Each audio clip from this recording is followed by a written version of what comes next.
उस रात की बात। आइए जानते हैं क्या हुआ था उस रात। क्या जो भी उस रात हुआ उसमें गलती सिर्फ सचिन की थी, या उसकी पत्नी श्रद्धा की थी, या फिर उस अजनबी औरत जो सचिन के बगल में सोई थी उसकी गलती थी। आखिर क्या है इसके पीछे का राज, आइए जानते हैं। और कौन है इसका गुनहगार।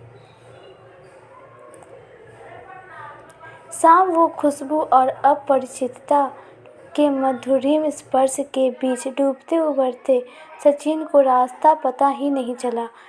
अपने किए पर सचिन को अजीब भी लग रहा था और प्यार भी आ रहा था। आखिर कैसे हो गया यह सब? अपने आप से प्रश्न करता हुआ सचिन उन पलों को याद में खो गया। वह सोचने लगा, जो हुआ ठीक तो नहीं हुआ, पर गलती केवल उसकी तो नहीं थी, वह भी तो पूरी तरह शामिल थी। इनफैक्ट उसी ने तो पहल की थी। फिर उसे याद आ गई उस रात की बहस जो उसके और श्रद्धा के बीच हुई थी। श्रद्धा ने जैसे निर्णय ही कर लिया था मां न बनने का, और वही सब उसके दिमाग पर हावी था शायद। उस रात सचिन काफ़ी परेशान था। शादी के लगभग 3 वर्ष होने को थे। दोनों की रिपोर्ट नॉर्मल थी। पता नहीं क्या कारण था, अभी तक श्रद्धा कंसीव नहीं कर सकी थी। वह न चाहते हुए भी श्रद्धा के दिनचर्या पर नज़र रखने लगा था। देखा, श्रद्धा नियमित रूप से कोई टैबलेट ले रही है, संभवतः गर्भ निरोधक। उसे श्रद्धा के निर्णय से दुख हुआ, क्योंकि शादी से पहले उसने यह नहीं कहा था कि वो बच्चा नहीं चाहती। अन्यथा वह समझ नहीं पा रहा था कि श्रद्धा ऐसा क्यों कर रही है। वह बच्चा चाहता था। जब से उसे पता चला श्रद्धा बिना उसे बताए गोलियां ले रही है, उसने अपनी दिनचर्या ही बदल डाली। शाम को घर आते ही वह सामान एक ओर पटकता और वॉलीबॉल खेलने क्लब चला जाता। थका हारा घर लौटता, खाना खाकर सो जाता।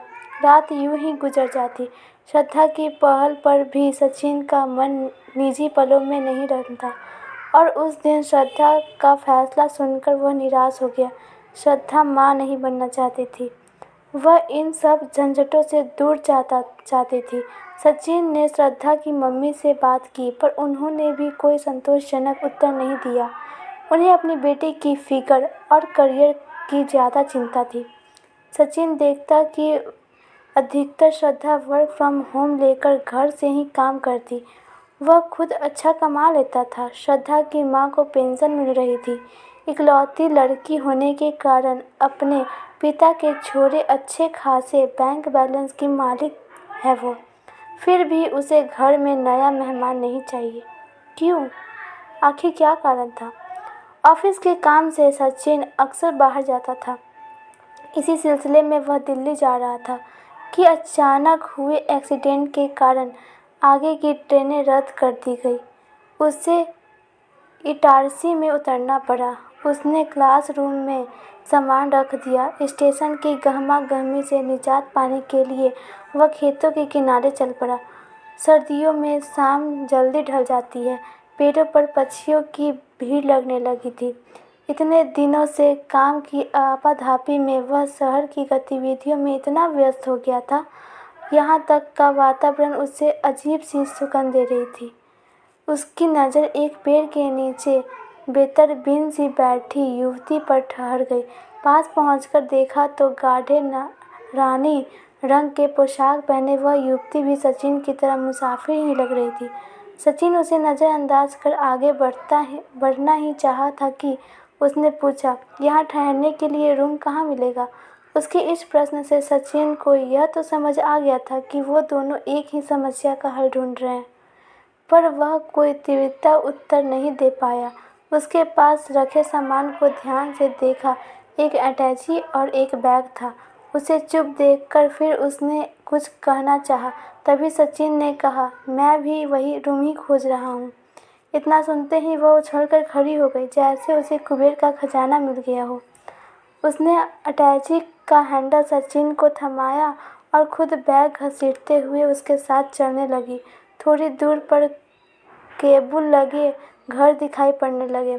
उसने हौले से सचिन का हाथ पकड़ लिया और बेफिक्री से चलती रही। पास पहुंचने पर पता चला कि वह तो एक छोटा सा होटल है जहां चाय नाश्ता ही मिलता है। पूछने पर चाय वाले ने हाथ के इशारे से थोड़ी दूर पर एक होटल बताया जहाँ रात रुकने की व्यवस्था थी। तब वह चाय का ग्लास लेकर चाय पीने लगी। होटल क्या था, घर ही था। कड़कड़ाती सर्दी में एक औरत और एक आदमी काम में लगे थे। जगह छोटी थी पर साफ थी। वह भट्टी के सामने खड़ी होकर हाथ सेकने लगी। सचिन वहीं कुर्सी पर बैठ गया। अम्मा 2 गिलास में पानी लेकर आई। कहा, खेहो बेटा, सब्जी रोटी कि दाल चाव। आंटी, कमरा मिलेगा सोने के लिए? अम्मा, पहले खाना लगा दो। 1 प्लेट रोटी सब्जी और 1 प्लेट दाल चावल। हाथ के इशारे से सचिन ने उसे रोका।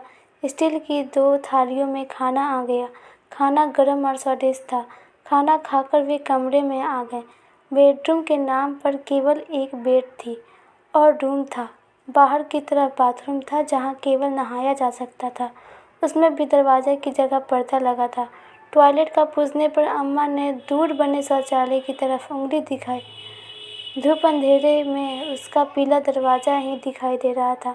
सचिन ने उसे टॉयलेट जाने का इशारा किया। जब वह कमरे में लौटा तो देखा वह नाइट सूट पहने पलंग पर लेटी थी। जास्मिन की भीनी भीनी खुशबू पूरे कमरे में फैली थी। दूसरी ओर पड़े खाली पलंग पर वह भी लेट गया। धन्यवाद दोस्तों। इसकी पार्ट 2 वीडियो कल आएगी। और इस वीडियो अगर आपको पसंद आई तो वीडियो को लाइक कीजिए, हमारे चैनल को सब्सक्राइब। आगे की कहानी देखने के लिए इस वीडियो को सब्सक्राइब जरूर